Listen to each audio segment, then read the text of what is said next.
इस शरीर में जो जागृत करते हैं ना, वो चक्र भी 7 है महाराज। दूसरा, शरीर के अंदर ग्रंथियां भी 7 ही हैं। हमारे शरीर के अंदर जो ग्रंथियां हैं वो भी 7 ही है। इंद्रधनुष में रंग भी 7 है, संगीत में सुर भी 7 है, और जीवन के दिन भी 7 है महाराज। 7 के अलावा कोई 8वां दिन बना ही नहीं। सोमवार, मंगलवार, बुधवार, गुरुवार, शुक्रवार, शनिवार और रविवार। फिर सोमवार आ गया, 8वां दिन है ही नहीं। इसीलिए 7 अंकों का हमारे जीवन में विशेष महत्व है। और 7 दिन कथा सुन करके हम अपनी सप्त ग्रंथियों को तोड़ते हैं, अर्थात 7 आसक्तियों से मुक्त होते हैं, तब 8वीं सीढ़ी ईश्वर के पास पहुंचते हैं। इसलिए 7 दिनों तक इस कथा को सुना जाता है। मुहूर्त की आवश्यकता नहीं है, किसी भी दिन से इस कथा को आप आरंभ कर सकते हो। सुंदर इस कथा का आयोजन करें।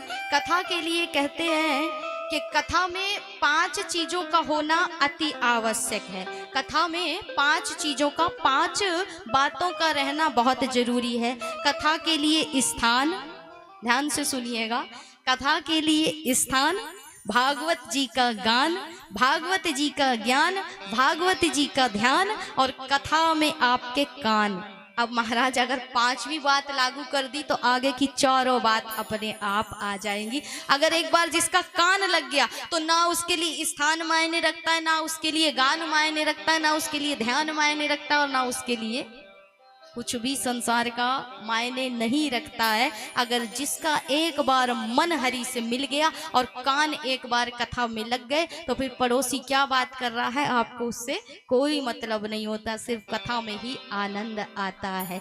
तो कथा का यही नियम है कि जब कथा का आयोजन करें, सुंदर स्थान देखें। जिस प्रकार आप अपने घर के आयोजनों में, अर्थात शादी ब्याह में खर्च करते हैं, उसी प्रकार बड़े उत्साहित होकर के मन से ईश्वर के इस कथा में भी, सत्कर्म में भी खर्च करें।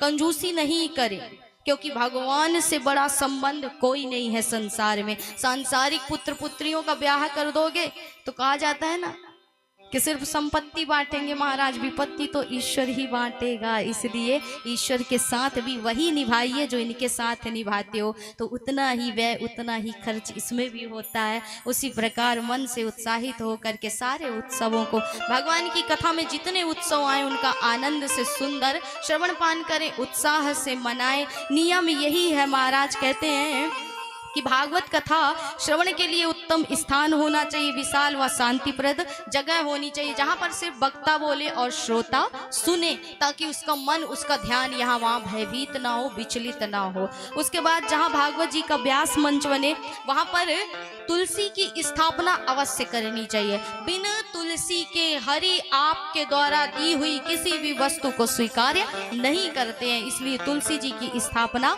अवश्य होनी चाहिए। वेदियों की स्थापना करें।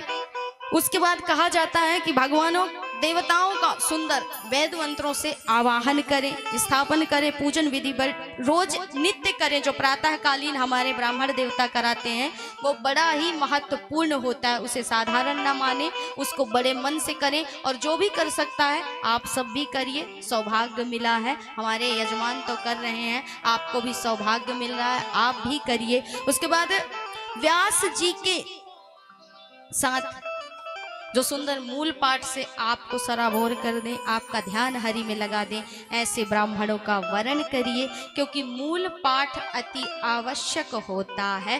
बिन मूल पाठ के भागवत की कथा अधूरी मानी जाती है। जब तक श्रीमद् भागवत महापुराण के 18,000 श्लोक आप नहीं सुनेंगे तो सिर्फ साधारण प्रवचन सुनने से कोई महत्व नहीं है महाराज। इसलिए प्रातःकालीन मूल पाठ होना अति आवश्यक होता है, जो हमारे वैदिक ब्राह्मणों के द्वारा नित्य प्रति आपको सुनाया जाता है, उसे श्रवण करना अति आवश्यक होता है। वो कहीं अत्यधिक ज्यादा महत्वपूर्ण होता है महाराज, और उसी से हमारा कल्याण होता है। अब भागवत की कथा जब हो तो कलयुग में निद्रा देवी बहुत ग्रसित करती हैं, इसलिए नींद ना आए तो वक्ता के साथ 2-4 सहयोगी भी होने चाहिए, जो बीच बीच में कीर्तन करके आपको जगाते रहे महाराज, नींद को खोलते रहे।